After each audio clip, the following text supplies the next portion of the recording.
بسم اللہ الرحمن الرحیم. ہے گائز، السلام علیکم. آئی ہوپ آپ سب خیریت سے ہوں گے. جو لوگ اللہ پر ایمان لائیں، کہیں کہ ہمارا رب اللہ ہے، پھر اس پر جم جائیں.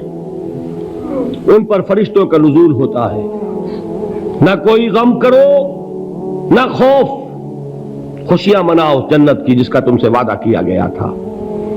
اللہ کی ربوبیت پر اطمینان جب انسان کو ہو جاتا، میرا رب اللہ ہے، ربی اللہ، انسان کے لیے نہ کوئی کھٹکا، نہ کوئی خطرہ، نہ کوئی خوف، نہ کوئی حزن.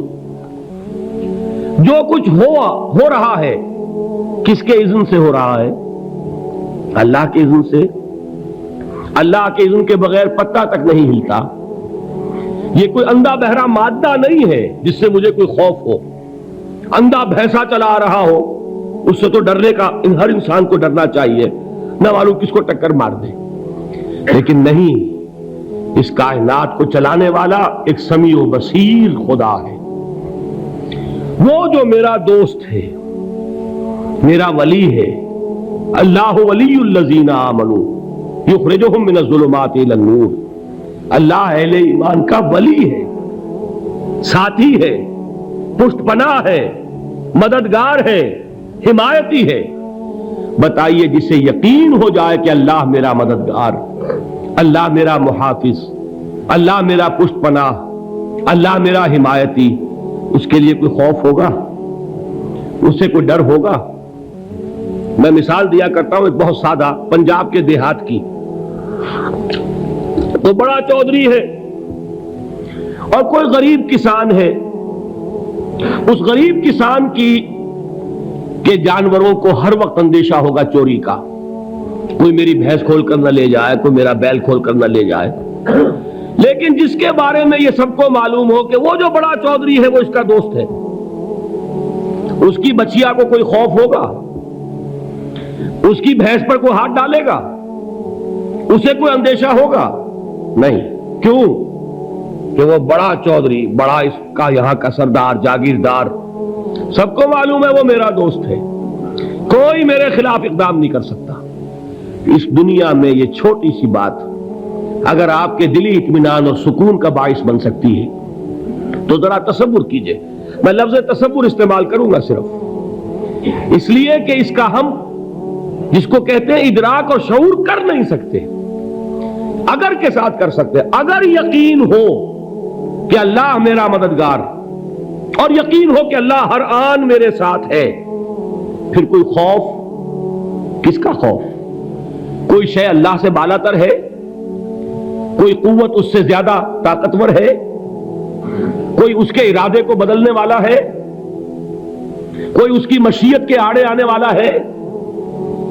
یہی بات ہے جو حضور نے فرمائی. یہ ایمان کا حاصل ہے لب لباب کہ دیکھو اچھی طرح اس بات کو ذہن نشین کر لو. اگر تمام انسان مل کر تمہیں کوئی نقصان پہنچانا چاہے نہیں پہنچا سکتے مگر جو کچھ اللہ نے لکھ دیا ہو، اور تمام انسان مل کر تمہیں کوئی نفع پہنچانا چاہے نہیں پہنچا سکتے مگر وہ شے جو اللہ نے طے کر دی ہو. آپ پھر میں کہوں گا ذرا طاری کیجئے، اسے فرض کیجئے، اسے سوچئے. اگر اس حدیث پر ہمارا دل ٹھکا ہوا ہو تو کسی سے ڈر ہوگا؟ یہ مجھے نقصان نہ پہنچا دے، یہ میری رپورٹ خراب نہ کر دے، یہ میری انکریمنٹ نہ رکوا دے، یہ میرا یہ نہ بگاڑ دے، یہ میرے یہ نقصان نہ پہنچا دے. اس کا ڈر، اس کا ڈر، اس کا خوف، اس کی خوشامد، اس کے لیے جا کر طرح طرح سے اپنی عزت نفس کو ذلیل کروانا اس کے سامنے. یہ سب کچھ کیوں کرتا ہے انسان؟ جب سمجھتا ہے کہ اس کے ہاتھ میں میرا کوئی نفع ہے، اس کے ہاتھ میں میرے لیے کوئی ضرر ہے، یہ مجھے کوئی گزن پہنچا سکتا ہے، یہ مجھے کوئی نقصان پہنچا سکتا ہے، یہ میرا کوئی کام بنا سکتا ہے، یہ میری کوئی ضرورت پوری کر سکتا ہے. اسی کا نام شرک ہے. جہاں آپ نے یہ سمجھا کہ غیر اللہ کے اندر کوئی طاقت موجود ہے وہی شرک ہے. بتوں سے تجھ کو امید خدا سے نو امیدی، مجھے بتا تو صحیح اور کافری کیا ہے؟ شرک تو یہ ہے جس پر بھی تمہیں یہ خیال ہے. کلمہ ہے یہ کلمہ سوم، لا حول ولا قوت الا باللہ. ذرا اس پر دل کو کبھی اگر آپ تصور کریں پھر فرض کریں دل ٹھک جائے اس پر، کوئی طاقت نہیں۔ یہی بات تھی جو شیخ عبد القادر جیلانی رحمۃ اللہ علیہ نے اپنی وصیت میں اپنے بچے سے کہی۔ 11ویں دینے والے ہیں، لیکن حضرت شیخ عبد القادر جیلانی کی وصیت اور تعلیمات کو کتنے لوگ ہیں جانتے ہو؟ یہ جن مقامات تک پہنچے ہیں وہ کس چیز کی بدولت پہنچے؟ انہوں نے جو پیغام دیا وہ کیا تھا؟ اے میرے بچے، جس طریقے سے قرآن مجید میں حضرت لقمان کی نصیحتیں جو ہے نقل کر دی گئی ہیں، میں یہ عرض کروں گا بالفرض اگر قرآن حضرت عبد القادر جیلانی کے بعد نازل ہوا ہوتا تو شیخ عبد القادر کی یہ نصیحتیں بھی قرآن میں درج ہوتی۔ اتنی اونچی نصیحتیں ہیں۔ اے میرے بچے، اس حقیقت کو ذہن نشین کر لے، لا فاعل فی الحقیقت ولا مؤثر الا اللہ۔ اس کائنات میں نہ کوئی فاعل حقیقی ہے نہ مؤثر حقیقی ہے سوائے اللہ کے۔ کسی شے میں کوئی تاثیر نہیں اگر اللہ نہ چاہے۔ آگ جلا نہیں سکتی اگر اللہ نہ چاہے، پانی ڈبو نہیں سکتا اگر اللہ نہ چاہے، زہر ہلاک نہیں کر سکتا اگر اللہ نہ چاہے، کوئی چیز فائدہ نہیں پہنچا سکتی اگر اللہ نہ چاہے۔ تو در در پہ کیوں سر جھکاتے ہو؟ در در پر کیوں جبیں سائی کرتے ہو؟ سب کے سامنے کیوں ہاتھ پھیلاتے ہو؟ ایک اللہ سے مانگو، ایک اللہ کے سامنے جبین زمین پر اپنی جبین رکھو۔ لا فاعل فی الحقیقت ولا مؤثر الا اللہ۔ نظر آتا ہے ہمیں کہ پانی پیاس بجھا دیتا ہے، پیاس بجھانے کی صلاحیت پانی میں نہیں ہے، اللہ کے اذن سے۔ کھانا بھوک مٹا دیتا ہے، بھوک مٹانے کی صلاحیت کھانے میں نہیں ہے، اذن رب میں ہے۔ دیکھیے یہی یقین تھا حضرت موسیٰ علیہ السلام کا واقعہ یاد کیجئے۔ سامنے سمندر آ گیا ہے، قوم دیکھتی ہے پیچھے کہ گرد و غبار کا طوفان ہے۔ معلوم ہوا کہ فرعون اپنے لشکر سمیت آ گیا ہے۔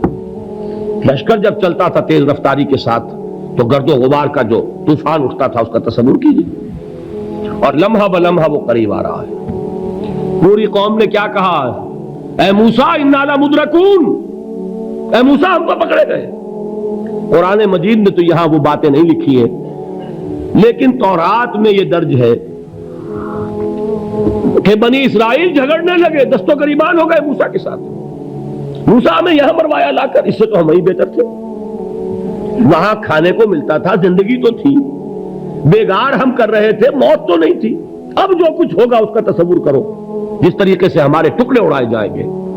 تو لڑ رہے ہیں حضرت موسیٰ علیہ السلام سے، یہ تورات کی تفصیل ہے۔ قرآن میں صرف اتنا آیا ہے، پریشان ہو کر انہوں نے کہا انا لمدرکون، موسیٰ ہم تو پکڑے گئے۔ اس وقت موسیٰ کا جواب کیا ہے؟ کلا ان معی ربی سیہدین، نہیں، میرے ساتھ میرا رب ہے، وہ راستہ دے گا۔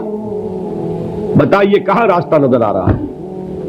یہ ہے ایمان بالغیب۔ راستہ نظر نہ آئے تب اللہ پر یقین ایمان ہے۔ جیب میں پیسے ہوں اور تب دل کو اطمینان ہے تو ایمان کس پر ہوا؟ پیسے پر، اللہ پر نہیں۔ جب وسائل و ذرائع نہ ہو اور پھر یقین ہو کہ اللہ مسبب الاسباب ہے، وہ اسباب کا پابند نہیں ہے، وہ اسباب کا محتاج نہیں ہے، اسباب اس کے محتاج ہے۔ اگر یہ یقین ہے تو اللہ پر ایمان ہے، یہ نہیں ہے تو تمہارا ایمان اسباب پر ہے، وسائل پر ہے، ذرائع پر ہے، مادیات پر ہے، اللہ پر نہیں۔ اس وقت کہاں راستہ تھا؟ کوئی راستہ تھا؟ سمندر ہے اور ادھر سے لشکر آ گیا ہے۔ کلا ان معی ربی سیہدین۔ اب دیکھیے ایمان کہہ دینا آسان ہے، ہوا معکم اینما کنتم، جہاں کہیں بھی تم ہوتے ہو اللہ تمہارے ساتھ ہوتا ہے، لیکن اس کا یقین قائم ہو جائے تو زمین و آسمان کا فرق واقع ہو جائے۔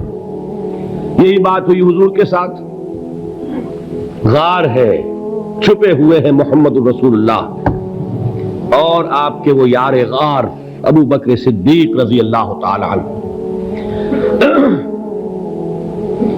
اقبال نے حضرت ابو بکر کی شان میں چند اشعار کہے صرف، لیکن واقعہ یہ ہے کہ بھاری بھاری نظموں پر اور قصیدوں پر بھاری ہے۔ طویل ترین نظمیں اور قصیدے ہوں ان پر بھاری ہے۔ ہمت ابو بکر کی ہمت جو ہے، کشت ملت را چو ابر، جیسے بارش سے کھیتی اپجتی ہے، ابو بکر کی ہمت اور عزیمت اس امت کو اسی طرح سینچنے والی ہے۔